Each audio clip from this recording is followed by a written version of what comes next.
Hi everyone, I am Mr. Weimann, and I wrote this story called Seeking Cilantro that I want to share with you. Before I get into the actual text, I want to talk about an assignment.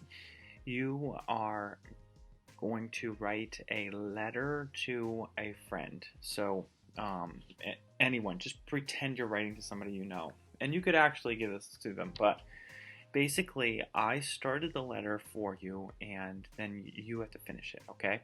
And right here, you see the beginning of the letter. It says, "Dear friend, have you ever read a story that had a hidden meaning? That's the case with Seeking Cilantro. When you read about a boy hanging out with his grandfather, you might think that this text is about them hunting a plant. It is so much more than that. I wrote this story a few years ago, and I wrote it with a purpose of actually entertaining, but also getting a message across, a lesson. So, at the very end of the text, I'll explain what it all means, but see if you can figure it out throughout my reading. And then, once you understand the reason for the text, I want you to come back to this first slide and finish writing to your supposed friend about it and try explaining it as best you can, okay? Don't worry, I'm actually going to give you the answer, all right? Here we go. Seeking Cilantro by Mr. Weimann. It is time for you to learn where food comes from. The wrinkled old man stooped and picked up a stick as he addressed the young Yurok.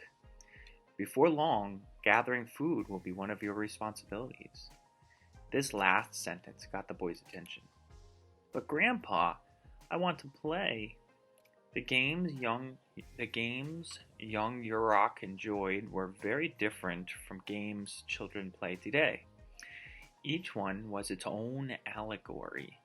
A set of skills were learned and practiced to complete what seemed like a game. Eventually, however, the goal, whether it be dropping feathers into a bucket or throwing corn stalks through a hoop, would translate into an adult responsibility. In this way, fun time was learning time. When the old man told the lad, finding food is one of the most rewarding games a boy can play, the boy's attitude experienced a quick metamorphosis from brat to brave. He stood up straight, ready for whatever instructions the wise old man would deliver.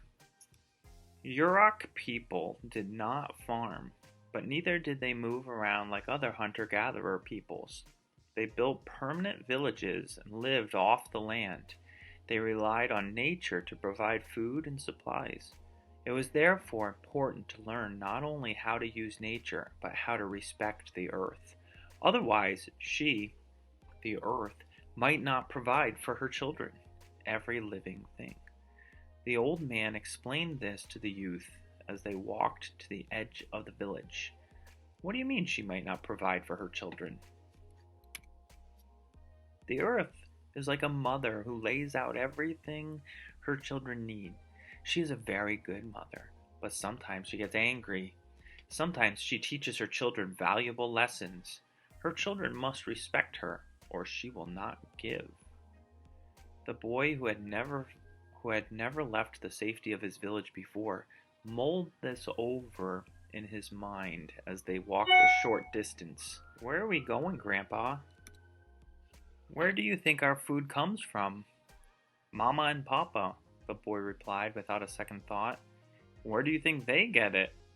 Now there was a pause as the boy pondered. Their satchels? Where do their satchels get the food that fills them?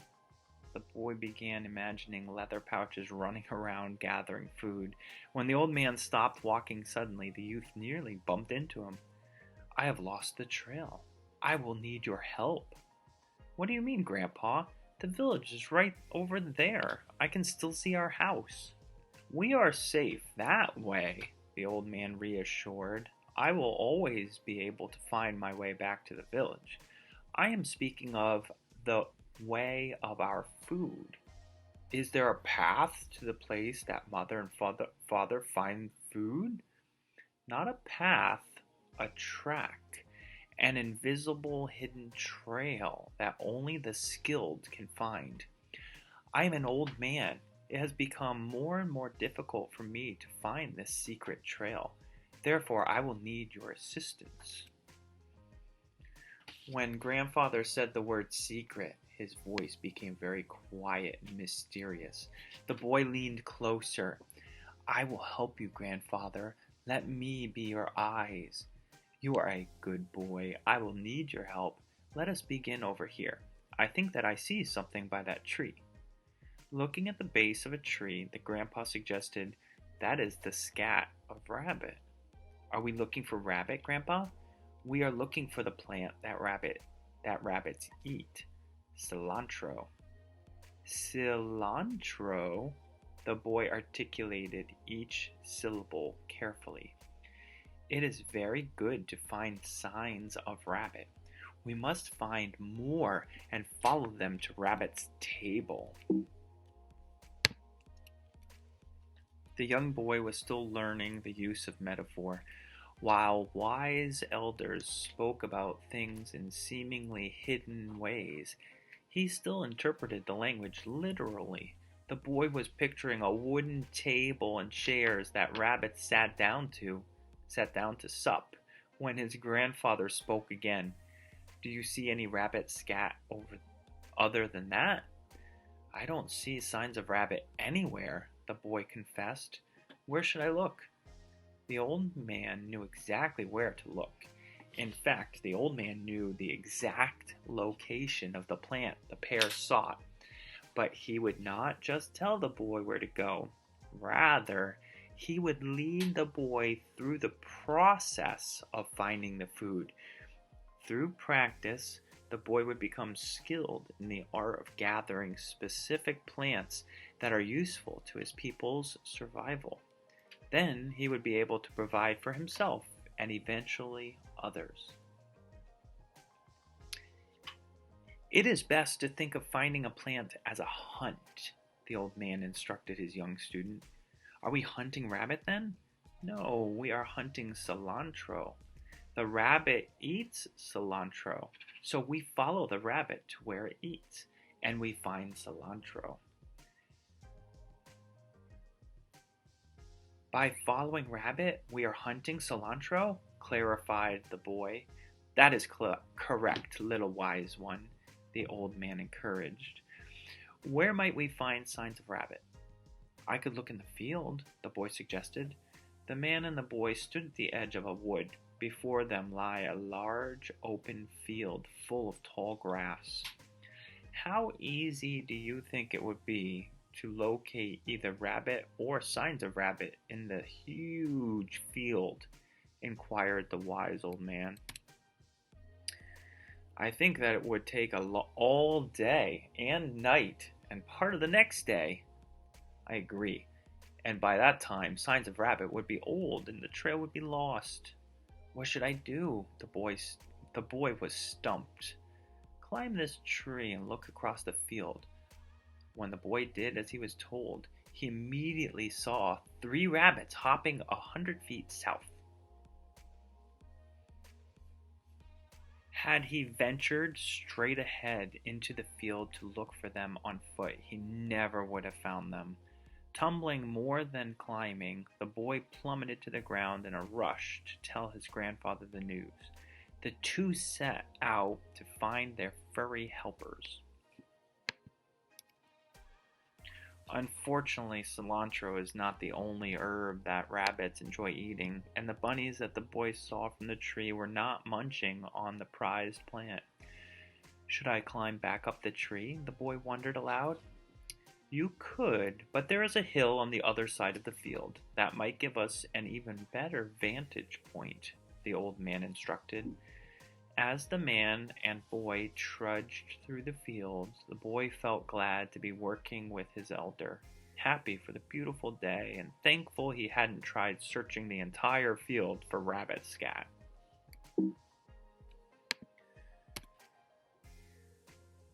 At the top of what ended up being a much higher hill than it had seemed from across the field, the boy and man could see in every direction for miles. There were other fields, streams, woods, and more hills. In the far distance were the mountains.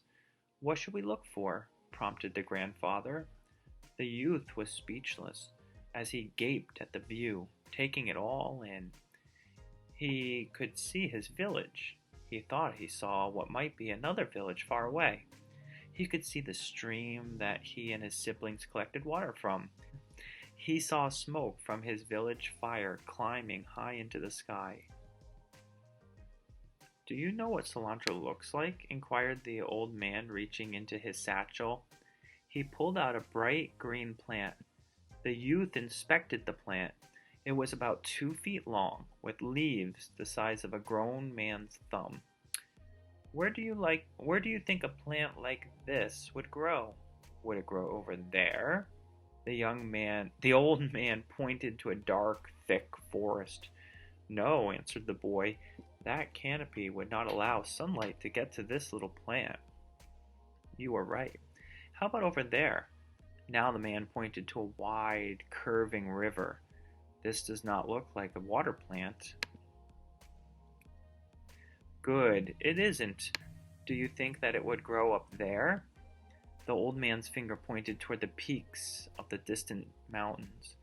"Rock and snow are not a nice home for a plant like this." "You are right again," affirmed the old man. "So where would this cilantro grow?" "I see a bright green spot in the field to our south," the boy said hesitantly. "I am so glad that I brought you along," the man praised. "My old eyes never would have seen that. As we head that way, look for signs of rabbit again." "I see scat!" The boy nearly screamed with a new appreciation for rabbit droppings. "Shh!" the old man hissed. "Yelling is an appropriate tool when used at the correct time and for the right purpose. Are you trying to scare our guides away?"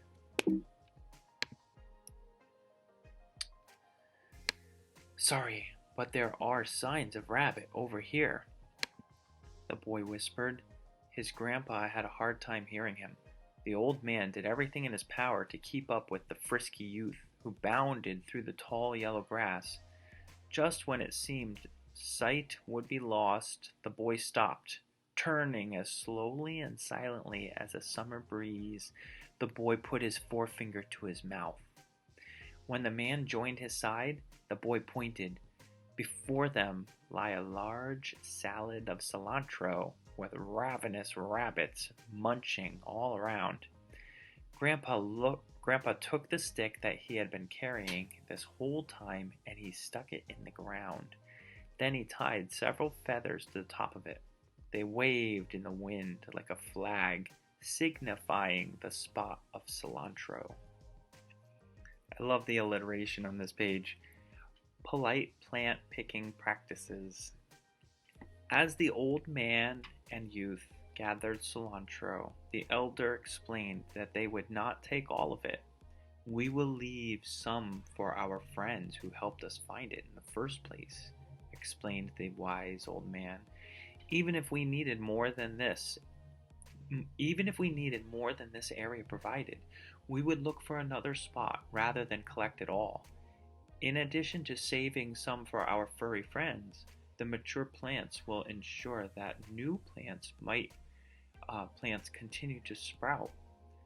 The boy listened to his lesson and mulled the ideas over in his mind.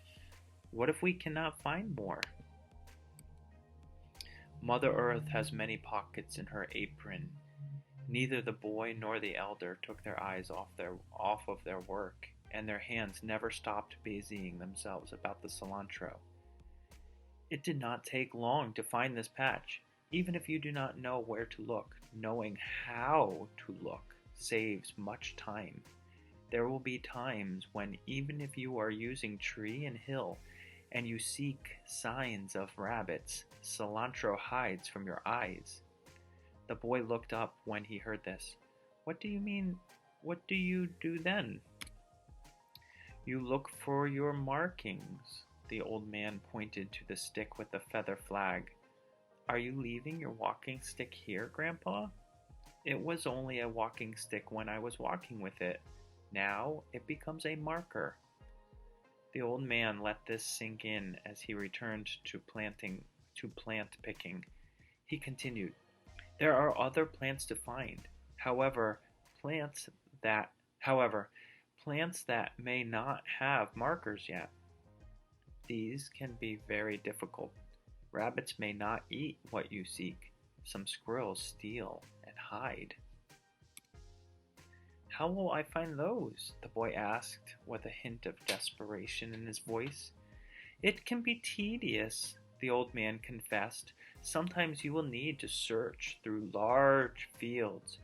Only do this after going atop many hills and climbing numerous trees. Then choose the most likely field. Go to the place your plant would like to grow more than any other. Imagine you are the plant. What would help you grow? Do you drink much water? Then search near a river. Do you like shade? Stay away from sun. Perhaps you fall from tall trees. Climb a tree. Look for the right tree from the top of a hill. Then look for signs of the nut or berry on the ground. Very good. The old man's smile was wide. Only begin climbing once I have found the tree that my prize lives in. The boy swelled with knowing pride. You are a fine learner and a good gatherer. Let us bring our findings home. As the two set off across the sea of yellow grass, the boy stole a glance back to the marker his grandfather had left to signify where cilantro could be found in the future. When he turned to follow his elder once more, he could not believe his eyes. They stood before his very house. How far had they gone? Or rather, how short was the distance from his home to the marker? He could throw a stone and hit the place that feathers were tied to the stick. But then, he had been playing that kind of game for quite some time. And that's the end of our tale, Seeking Cilantro. And now I'll share with you the hidden meaning of seeking cilantro. So, the boy was looking for cilantro, and his grandfather wasn't about to just tell him where it was. Do you think that his grandfather knew where it was? Yeah, definitely. In fact, it was so close to the boy's home, they definitely did not have to go up on the top of a hill and look around. This whole story is full of symbolism, and there's a specific name for this genre of story. It's called an allegory, and the word allegory is actually used in the text once. This story, though, is an allegory, and what are the symbols and what do they mean? Well, it really has to do with seeking, researching.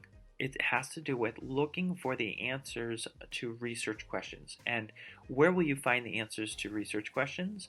If you're looking in a nonfiction book, there are a few things that you can use to help you find information.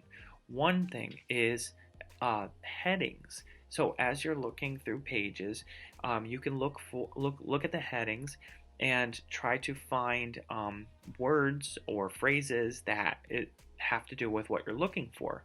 If you're looking for information about cilantro in a book, do you think it would be good to look and you're in a food book or a recipe book, do you think it would be good to look under stews or meats? No, it's a plant. So you're going to look in an area that has to do with plants. And if you found a heading that said herbs, then you would know you're getting closer and closer. Those headings are like the tree that the boy climbed up and could see the field. The field is symbolic of the text. So when you're reading a nonfiction text or looking through a nonfiction text, If you're looking for the answer to a research question, are you going to read the entire text? No. You're going to use the tools of the book in order to find the answer to your question. And some of those tools are not a hill, but an index. An index is at the back of the book where you could look for a keyword within your research question, and you can see if this book has that word in it. So it talks about your word. And indexes are categorized or organized by alphabetical order, and each topic will have a page or several page numbers next to it, and those pages are the specific places where you can find your topic listed or talked about in the book. The marker that the old man, the grandfather, put where the cilantro is, what could that be a symbol of? How about a bookmark, or simply writing in the book, or if you're writing, taking notes, writing down the page number so you know exactly where to go in order to get more of this information. And you can go back to verify or clarify the information that you got. And lastly, those mountains that you saw in the distance, would those be a good place to climb to the top of those in order to see out and look for cilantro? No, because they're way too high.